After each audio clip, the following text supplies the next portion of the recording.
इयत्ता 10वीची कुमारी संस्कृती सुभाष दळवी सर्वप्रथम आपणा सर्वांना स्वातंत्र्य दिनाच्या हार्दिक हार्दिक शुभेच्छा देते. स्वातंत्र्य, आझादी, फ्रीडम्स, लिबर्टी, इंडिपेंडेंस, काय अर्थ है स्वातंत्र्याचा? क्या मतलब है आज़ादी का? आज़ादी का मतलब वही समझ सकता है जिसने कभी गुलामी की हो. हम सब भाग्यशाली हैं. हम सब भाग्यशाली है कि हमें स्वतंत्र भारत में जन्म मिला है. यह आज़ादी हमें मुफ्त में नहीं मिली. इस आज़ादी के बदले में हमारे कितने वीर जवान शहीद हुए. दोस्तों, जब एक जवान बॉर्डर पर जाने के लिए तैयार होता है तो क्या केवल एक ही जवान तैयार होता है? नहीं, उसके बूढ़े माँ बाप के वो कई सपने, वो चूड़ी मंगलसूत्र तैयार होते हैं.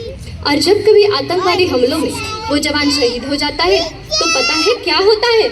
इस धरती माँ का सीना फट जाता है, रूह कांप जाती है. उसके बूढ़े माँ बाप चकनाचूर हो जाते हैं. उसके बूढ़े माँ बाप के वो कई सपने, वो चूड़ी, वो बिंदी, वो मुस्कान, सब एक सफेद कागज की तरह खामोश हो जाते हैं. जब एक जवान शहीद हो जाता है तो केवल एक परिवार नहीं रोता, वो इंसान रोता है जो शहादत के मायने समझता है. वो नागरिक रोता है जो अपने देश के प्रति प्यार रखता है. और जब कभी तिरंगे से लिपटे उस जवान को आखिरी बार एक माँ अपने सीने से लगाती है तो 135 करोड़ हिंदुस्तानी रोते हैं. यही हमारे देश की सच्चाई है.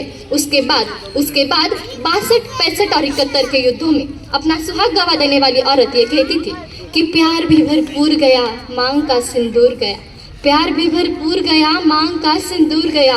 नन्हे नौनियों की लंगोटियाँ चली गई, छोटी छोटी बेटियों की चोटियाँ चली गई. बाप की कमाई गई, भाई की पढ़ाई गई. बाप की कमाई गई, भाई की पढ़ाई गई. ऐसा एक विस्फोट हुआ, पता ही नहीं चला. पूरे जिस्म की कहीं बोटियाँ चली गई, पूरे जिस्म की कहीं बोटियाँ चली गई. आपके लिए तो बस एक आदमी मरा है साहब, आपके लिए तो बस एक आदमी मरा है साहब. किंतु मेरी घर की तो रोटियां चली गई, किंतु मेरी घर की तो रोटियां चली गई. ऐसा होने के बाद भी एक माँ अपने बेटे को बॉर्डर पर दुश्मनों की धज्जियां उड़ाने के लिए भेज देती थी और पत्र लिखाकर ये कहा करती थी कि अम्मा ने खत लिखा है बेटा बड़े प्यार से, अम्मा ने खत लिखा है बेटा बड़े प्यार से. पुत्र मेरे ना घबरा जाना, एक इंच भी पीछे मत हटना, चाहे इंच इंच कट जाना, चाहे इंच इंच कट जाना, चाहे इंच इंच कट जाना. इसलिए मैं कहती हूँ कि मेरा भारत देश महान है, क्योंकि एक देशद्रोही भी समझ सके अगर तू परिंदा है तो ये आसमान तेरा है, अगर तू दरिंदा है तो ये शमशान तेरा है. भाईचारे से रहना है तो रह इस जमीन पर, वरना तेरी कब्र भी यही है और ये कब्रिस्तान भी तेरा है, वरना तेरी कब्र भी यही है और ये कब्रिस्तान भी तेरा है.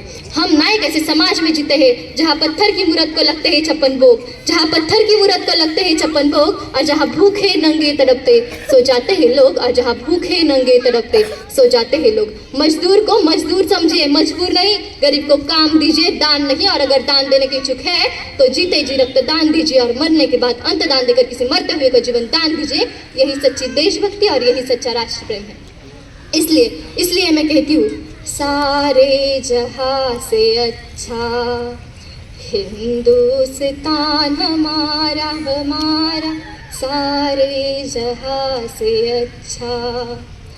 हम बुलबुले हैं इसकी, ये गुलस्तान हमारा हमारा, सारे जहां से अच्छा. धन्यवाद.